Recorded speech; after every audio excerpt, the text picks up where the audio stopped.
बहुनामपि सिद्धानाम कश्चित वेत्ति तत्वतः।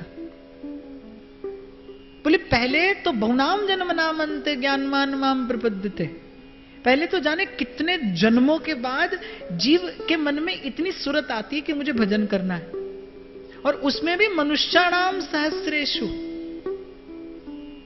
हजारों में से कोई एक होता है जिसको ठीक रास्ता मिलता है, और उनमें से भी कोई एक विरल होता है जो भगवान कहते जो कश्चित वेत्ति तत्वतः, जो मुझे जान पाता है। पाने की बात भगवान ने यहां भी नहीं की कि मुझे पा लेता है, केवल मुझे जान लेता है।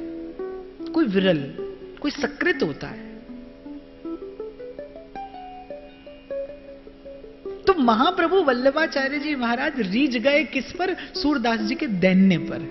सूरदास जी की जो दीनता थी, सूरदास जी की जो विनय थी, जैसे कोई बड़ा उदार व्यक्ति हो ना, उसके सामने कोई दीन आ जाए, कोई हीन आ जाए, कोई आंखों में अश्रु भर के आ जाए, तो वो उदार व्यक्ति अपनी सहज उदारतावश न देने वाली वस्तु भी दे देता है, क्योंकि वो उदारता उसका स्वभाव है। बहुत लोग हमने देखे जीवन में ऐसे, वो किसी को रोता देखते हैं तो रो पड़ते हैं। और वैसे भी भजन करने वाले का चित्त तो इतना सरस होना ही चाहिए। वैष्णव जन तो तेने कहिए जे पीर पराई जाने रहे, और पर दुखे उपकार करे। लेकिन फिर इसी दैन्य का परिचय देते हैं नरसिंह मेहता भी, मन अभिमान न आने रे। देना कैसे? ऐसे रहीम देते हैं कि देनहार कोई और है, जो भेजत दिन रैन, लोग भरम हम पर करें तासो नीचे नैन। तो श्री महाप्रभु जी रीझ गए सूरदास जी के दैन्य पर।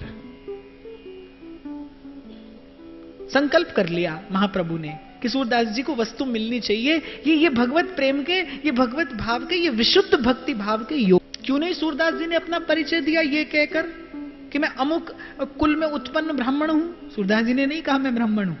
उस समय ऐसी व्यवस्था थी समाज में कि ब्राह्मण को बड़ा ऊंचा स्थान प्राप्त था, ब्राह्मण सब ओर से सम्माननीय था। सूरदास जी ने नहीं कहा मैं ब्राह्मण हूं। सूरदास जी ने नहीं गिनाया कि बोले महाराज 12 साल एक सिद्ध की भांति मैंने जीवन व्यतीत किया है, हजारों हमारे शिष्य हैं। सूरदास जी ने कोई बात नहीं की, मस्तक झुका रहा सूरदास जी का। और जूं महाप्रभु परिचय मांगते गए, सूरदास जी अपना एक एक अवगुण महाप्रभु के समक्ष निवेदन करते गए। भगवान के सन्मुख, संत के सन्मुख अपना अवगुण कह देने से वो अवगुण दूर हो जाता है। कोई दोष आप में हो और आपके साधन से दूर ना होता हो तो गुरु चरणों में जाकर निवेदन कर दीजिए। गुरु के सन्मुख कभी भी भजन का साधन का दंभ लेकर मत जाइए। यदि वो गुरु है तो वो जानता है आप कहां हैं, आप कहां खड़े हैं, कितना भजन साधन आपके जीवन में है। और वैसे भी साधन का परिचय शब्द से मत दीजिए। आप किसका भजन करते हैं, आप कैसा भजन करते हैं, आप कितना भजन करते हैं, ये आपका आभा मंडल बता देता है, आपका आचरण बताएगा। महात्मा गांधी तो कहते थे आपकी चाल आपका चरित्र बता देती है। आप कैसे विनोद पर हंसते हैं, आप किन बातों पर हंसते हैं, इन बातों से आपका चरित्र मालूम पड़ता है, आपका आचरण आपका दर्पण है। तो साधन को और गुरुजनों के सामने तो बिल्कुल भी अभिव्यक्त मत करिए। संत के सामने तो अपना दोष कहना चाहिए, संत के सामने भजन का दंभ लेकर मत जाइए। हमारे पास कोई आएगा बोले महाराज जी कथा करानी है, 50 करा चुके। पहली बात ये बोलेंगे बोले 50 करा चुके, अब 51वें आप मिल गए, 52वां कोई और मिल जाएगा। हम तो बस आप जैसे संतों का कल्याण करने के लिए आए हैं धरती पर, और हम कर रहे हैं। अब भाई इतने मूर्ख थोड़ी हैं हम, आधी बात आप कहते हो आधी हम समझ जाते हैं। कुछ आप कह देते हो कुछ हम समझ लेते हैं। नहीं, सूरदास जी ने कुछ नहीं कहा, रोते रहे, विनय करते रहे कि का जानो कब भाग जगे है, क्या जानो कब भाग्य जग जाए मेरा इनकी मुझ पर कृपा हो जाए, इनकी मुझ पर कृपा दृष्टि हो जाए। मैंने आरंभ में कहा ना, बस कुछ ऐसा कर दीजिए, कोई ऐसा आचरण आपसे बन पड़े कि एक समर्थ संत के संकल्प में आपका स्थान बन जाए। सूरदास जी की दीनता ने, सूरदास जी के दैन्य ने विवश कर दिया महाप्रभु जी को सूरदास जी पर कृपा करने के लिए। दीनता ठाकुर जी को विवश कर देती है कृपा करने के लिए। ठाकुर जी व्याकुल हो जाते हैं जीव की दीनता से।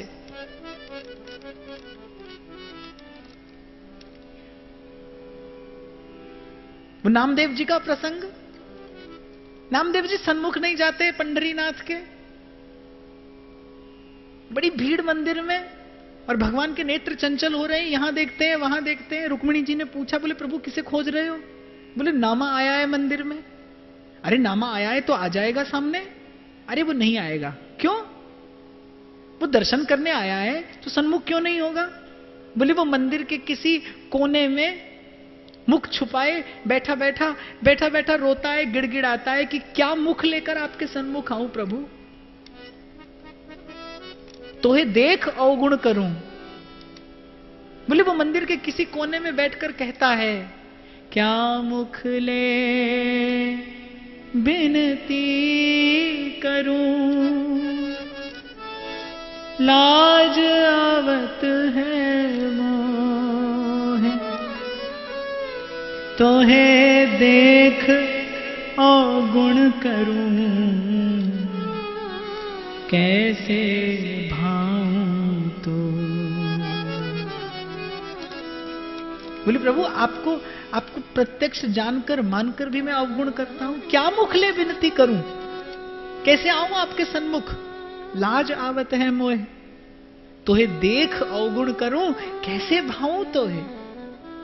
बोले वो तो मंदिर के किसी कोने में बैठा और इस भांति गिड़गिड़ाता है, और उसकी दीनता, उसका दैन्य, उसके हृदय की ये विनय, ये मुझे व्याकुल किए जा रही है। भगवान के नेत्र चंचल हो गए। मंदिर में जयघोष हो रहा है चारों ओर, विठ्ठल विठ्ठल विठ्ठला माझा पांडुरंग विठ्ठला, विठ्ठल विठ्ठल विठ्ठला माझा पांडुरंग विठ्ठला, विठ्ठल विठ्ठल विठ्ठला पांडुरंग विठ्ठला, विठ्ठल विठ्ठल विठ्ठला पांडुरंग विठ्ठला, श्री विठ्ठल विठ्ठल विठ्ठला पांडुरंग विठ्ठला, श्री विठ्ठल विठ्ठल विठ्ठला पांडुरंग विठ्ठला, श्री विठ्ठल विठ्ठल विठ्ठला माझा पांडुरंग विठ्ठला, श्री विठ्ठल विठ्ठल विठ्ठला पांडुरंग विठ्ठला, श्री विठ्ठल विठ्ठल विठ्ठला पांडुरंग विठ्ठला, श्री विठ्ठल विठ्ठल विठ्ठला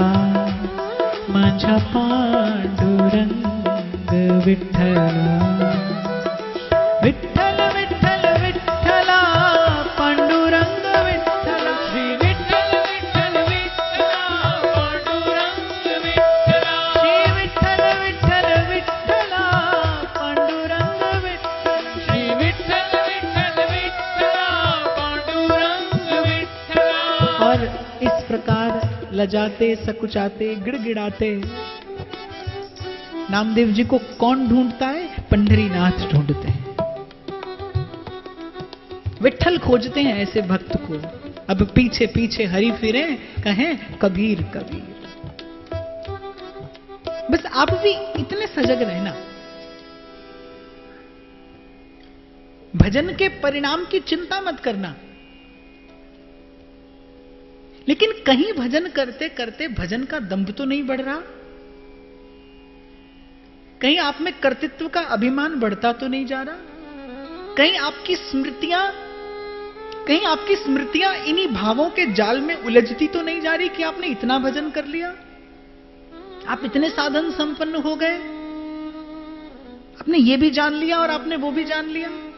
भजन का एक ही परिणाम है, यदि आप उचित रीति से किसी उचित संत के मार्गदर्शन में रहकर भजन करते हैं, साधन करते हैं, शुभ कर्म करते हैं, तो प्रत्येक शुभ कर्म के परिणाम में आपका दैन्य बढ़ना चाहिए, आपकी विनय बढ़ जाए, जीवन में आपका शील बढ़ जाए,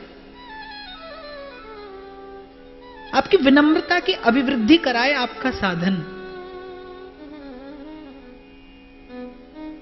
प्रत्येक शुभ कर्म के पश्चात आपकी भीतर की दृष्टि का परिमार्जन हो और आपको अपना अवगुण दिखने लगे। आप जितनी बार गुरु चरणों का सेवन करें, आप जितनी बार संत की सेवा करें, उतनी बार संत और सद्गुरु की सेवा के प्रसाद स्वरूप आपको अपना दोष दिखे, आपको अपना अवगुण दिखे, आपके जीवन में संकोच बढ़े। भगवान के सामने कोई वस्तु लेकर जाइए, गर्व से मत लेकर जाइए। सुदामा गए 2 मुट्ठी तंदुल लेकर, लेकिन सुदामा सामर्थ्य नहीं जुटा पाए वो 2 मुट्ठी तंदुल द्वारिकाधीश को निवेदन करने की।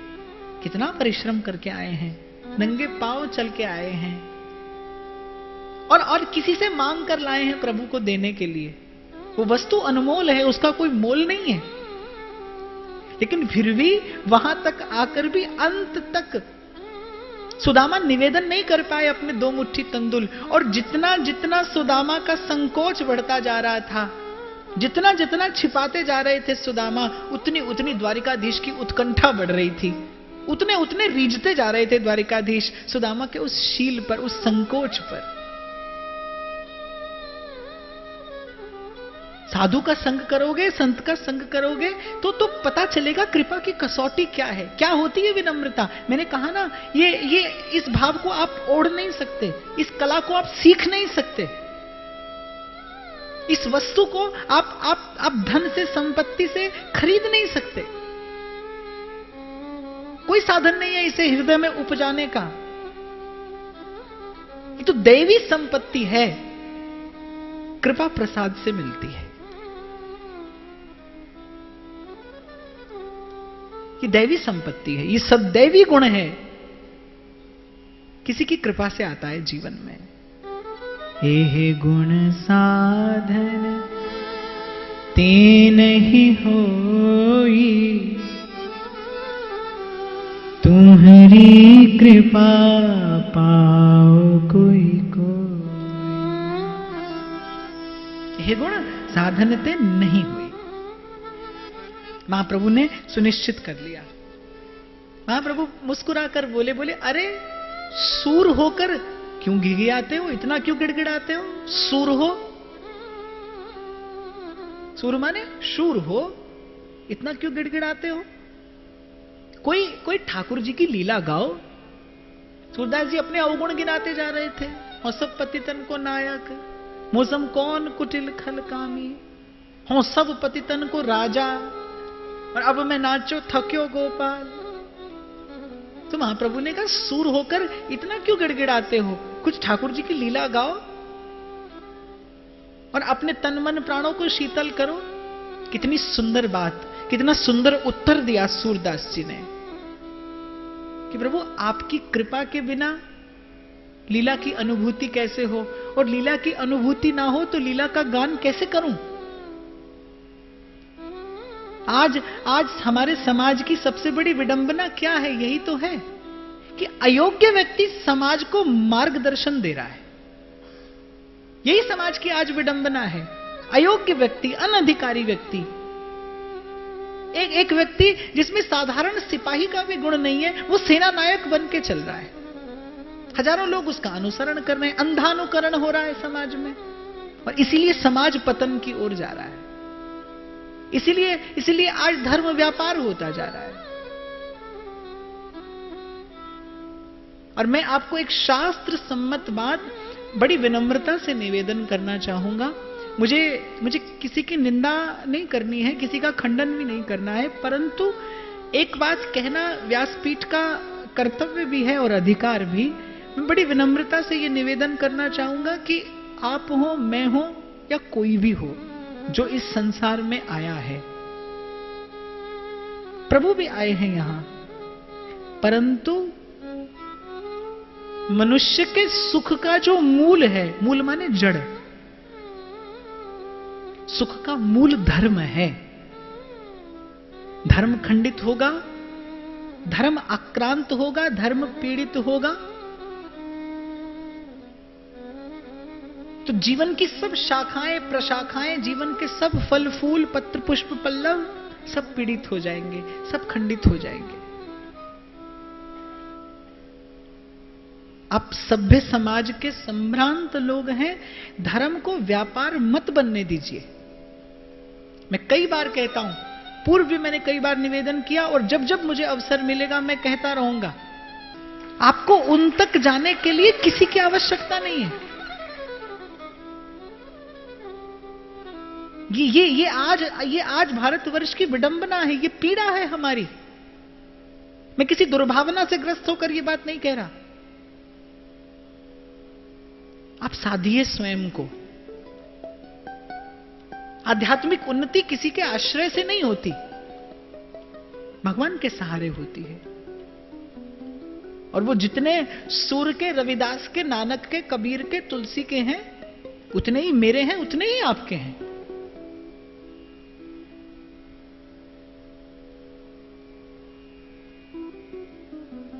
साहब 365 दिन हैं साल में और 366 लोग कथा कराने वाले हैं। कैसे कर दें हम? समझ में ही नहीं आता।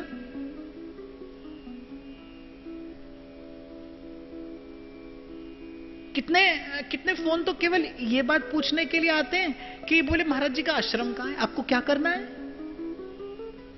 आप अपनी आदतें मत बिगाड़िए। मैं आपको सत्य कह रहा हूं। आप मुझसे परिचय रखिए, कितना, ये 3 घंटे का परिचय हो आपका मेरा, बस। उसके बाद आप अपने साधन में लगिए, मुझे अपना साधन करने दीजिए। मुझे आपका भगवान बनने का कोई अधिकार नहीं है, किसी भी दृष्टि से नहीं है। इसलिए जो लोग यहां पर आकर ऊहापोह करते हैं, मैं उनसे कहता हूं कि देखो, तुमने मुझे 3 घंटा सुनाने के लिए बुलाया है, मैंने तुम्हें 3 घंटा सुनने के लिए बुलाया है। ना मुझे कोई अधिकार बनता है मैं आपका समय खराब करूं, ना आपको बनता है आप मेरा करें।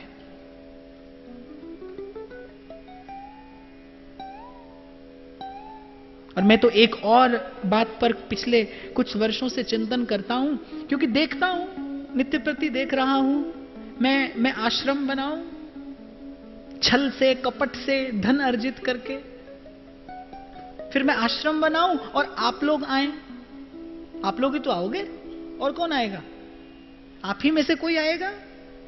मैं आश्रम बनाऊंगा, आप लोग आकर उसे घर बना दोगे।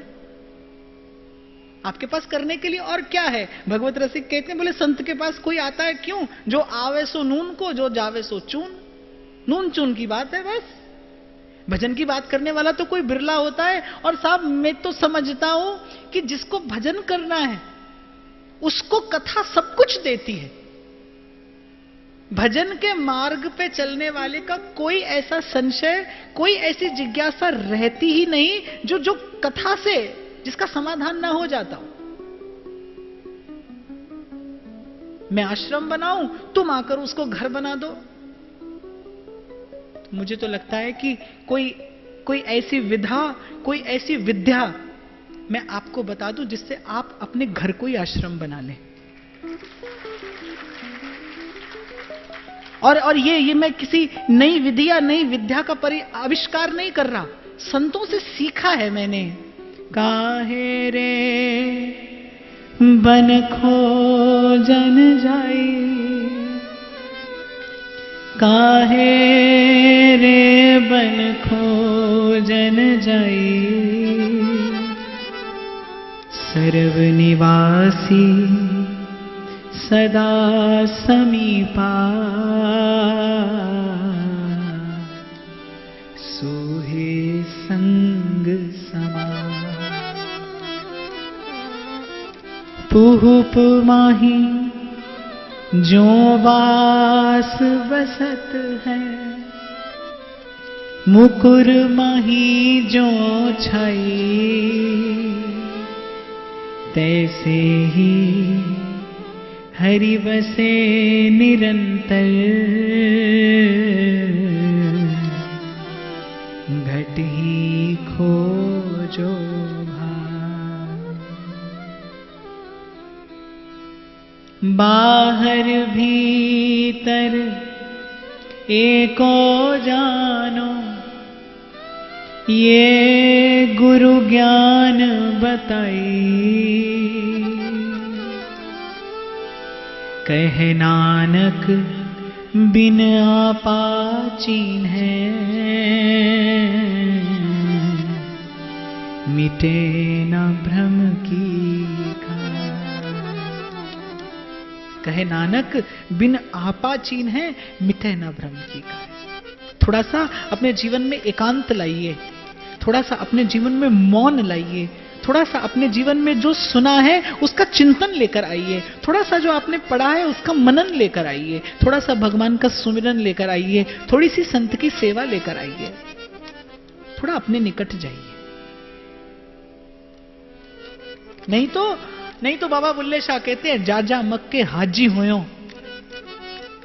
मैंने कहा ना, कुछ लोग बोले महाराज जी हमने तो 100 परिक्रमा कर ली। बोले जा जा मक्के हाजी होयो ते पढ़ पढ़ कलमा काजी। और कई महात्माओं को, कई महानुभावों को तो गीता रामायण कंठस्थ है और बड़े गर्व से कहते, बोले महाराज में गीता कंठस्थ है, पर साहब गीता कंठ में रखने के लिए नहीं, गीता हृदय में उतारने के लिए।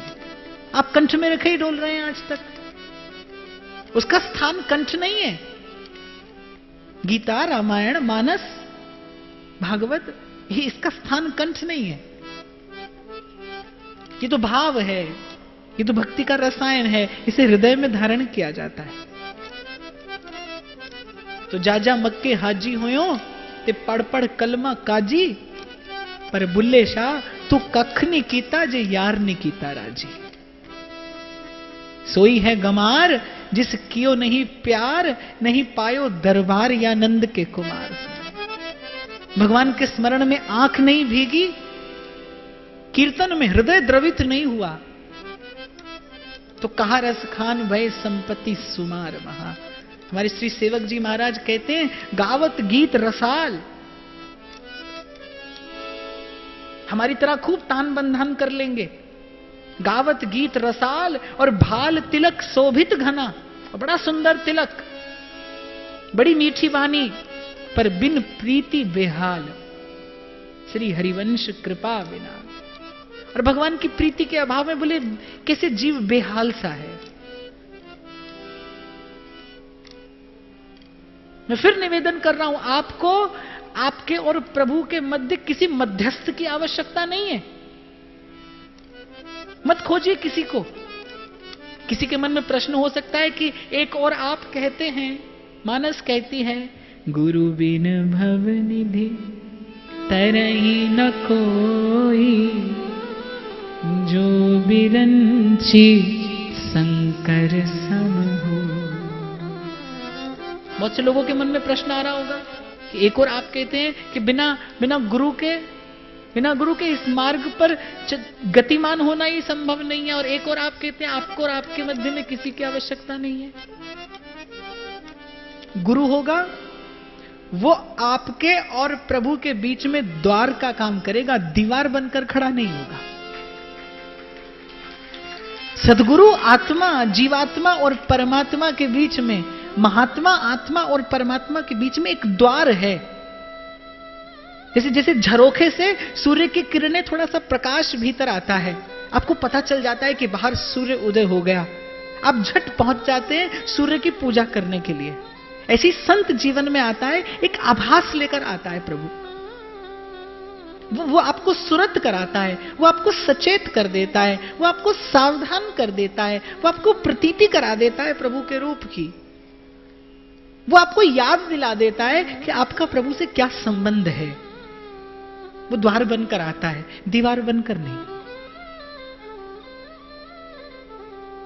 अभी मैं नाम तो नहीं लूंगा, अभी कुछ दिन पहले कोई व्यक्ति हमारे पास बैठे चर्चा कर रहे थे, बोले महाराज जी हमारे गुरु जी की आरती करनी हो तो 51,000 रुपए लगते हैं, चरण धोना हो तो 1 लाख रुपया लगता है, और साथ में आरती भी करना हो, चरण भी धोना हो और फोटो भी खिंचाना हो तो 1.5 लाख रुपए का पैकेज है। और उससे भी बड़े आश्चर्य की ये बात है कि हजारों लोग उस पैकेज को खरीदने के लिए लाइन में लगे। मैं तो बड़ा हतप्रभ हो जाता हूं कि जाने आप क्या उपलब्ध करना चाहते हैं जीवन से। अरे पानी केरा बुदबुदा और मानुष की जात। कभी शास्त्र देखिए, कभी संतों की वाणियों का अवलोकन करिए। साधन धाम मोक्ष कर द्वारा, पाई न जिहि परलोक सवारा।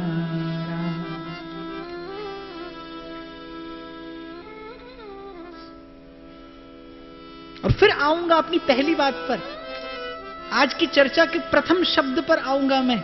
आपका उद्देश्य शुद्ध होगा, आपको कोई नहीं भटका सकेगा। यदि आप घर से निकले हैं प्रभु से मिलन की इच्छा लेकर, 12 वर्ष बाद सूरदास जी को चेता दिया गोपाल ने कि तू इसलिए घर से नहीं निकला था। देख लिया संसार का मान सम्मान पद प्रतिष्ठा, संसार की जय जयकार, पर यह तेरा उद्देश्य नहीं है, यह तेरा गंतव्य नहीं है, इसमें विश्राम नहीं है। और महाराज कहते हैं ना, बाह पकड़ कर लीने अपने, बिछरत आन मिलाया, ठाकुर तुम शरणाई आया। उतर गयो मेरे मन का संशय, जब तेरा दर्शन पाया। भगवान के शरण होइए। मैं तो सदा कहता आया हूं, सदा कहता रहूंगा, सीधे सीधे हरि भजिए। आज भी है और सदा रहेगा, आज भी है और सदा रहेगा, हरि का ही बोलवाला, अपना हरि है हजार हाथ वाला। वो दीन दयाला, हरि है हजार हाथ वाला, अपना हरि है हजार हाथ वाला। वो दीन दयाला, हरि है हजार हाथ वाला।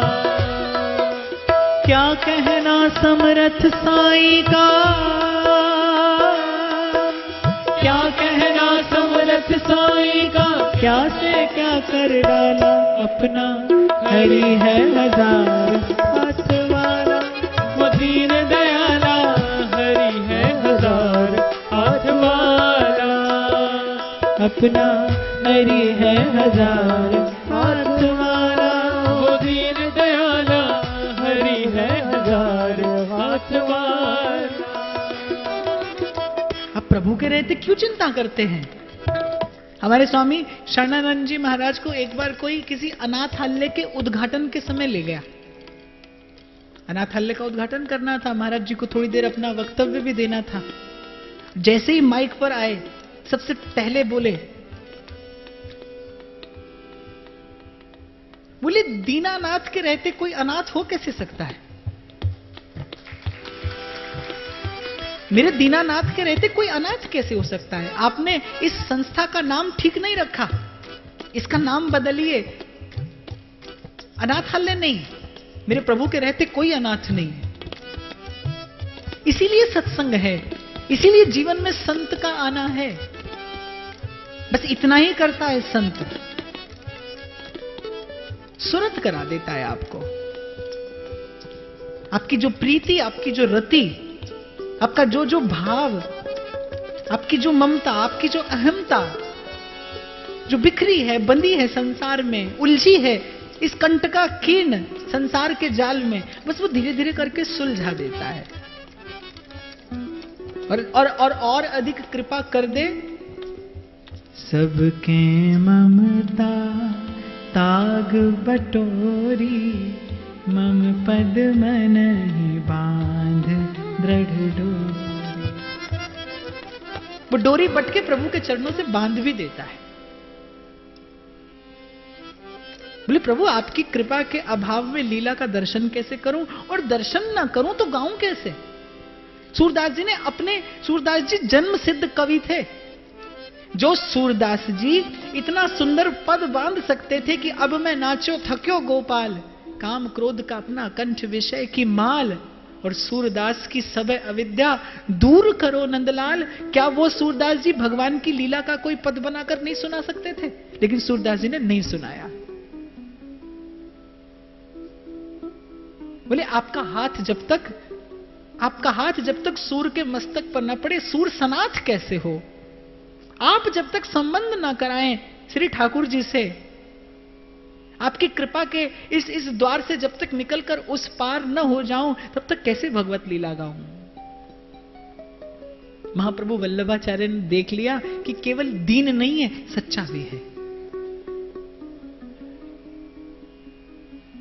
ये सच्चा भी है। और जाके हृदय साँच है, वाके हृदय महाप्रभु ने कहा जाइए यमुना स्नान करके आइए। श्री यमुना जी का स्नान करके सूरदास जी आए। श्री महाप्रभु जी ने मस्तक पर वरद हस्त रख दिया। पात्र तैयार था। सदगुरु का कृपा रस वर्षण हुआ और पात्र लबालब भर गया। अब तक के साधन ने पात्र को निश्चित्र कर दिया था। सूरदास जी के अब मन के पात्र में कोई छेद नहीं था और रहा सहा जो भाव था वो भी सदगुरु की कृपा से दूर हो गया। पात्र लबालब भर गया भगवद रस से। सूरदास जी को महाप्रभु का वरद हस्त पड़ते ही सूरदास जी को अपने हृदय में, अपने हृदय मंडल में, अपनी हृदय कुंज में श्री ठाकुर जी की लीला का दर्शन होने लगा। और जब लीला का दर्शन हुआ तो प्रथम लीला सूरदास जी ने क्या देखी कि नंद बाबा के आंगन में नंदोत्सव हो रहा है। बाल कृष्ण यशोदा मैया की गोदी में खेल रहे हैं। सूरदास जी ने सबसे पहले न्योछावर उतारी बाल कृष्ण लाल की। सूर के ताजिए सुख पावत है, सूर की ताजिए सुख पावत है, निरखत श्याम तमाम। आरज रज लागो मोरी अखियन, रोग दोष जंजाल, रानी तेरो चिरजीवे गोपाल, रानी तेरो चिरजीवे गोपाल। आज तो आनंद आनंद, आज तो आनंद आनंद, आज तो आनंद आनंद।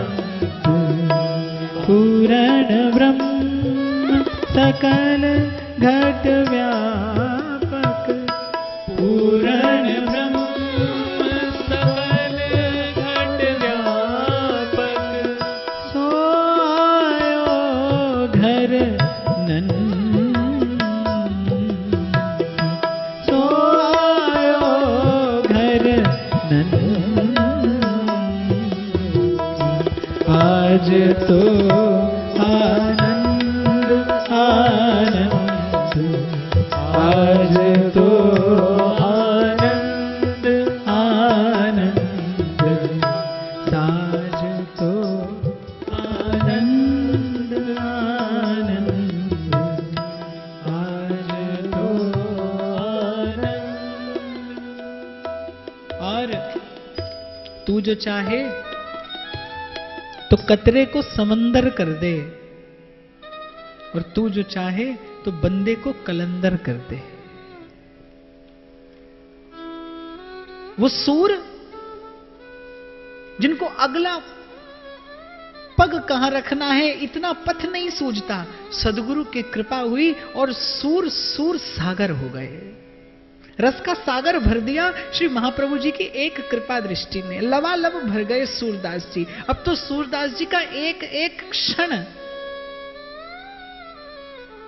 यही महिमा संतों की सुनते आए हैं हम पारस में और संत में बड़ो अंतरो जान, बोलो हा कंचन करे, ये कर दे आप समान, कर दे आप समान। दीपक से लगकर दीपक प्रज्वलित हुआ और चहु और प्रेम का भाव का प्रकाश छा गया। सूरदास जी के रोम रोम से छलकने लगी गोपाल की लीला। सूरदास जी की इस अद्भुत सरस रसमयी आज के भाव को श्री ठाकुर जी के चरणों में निवेदन करते हुए सद्गुरु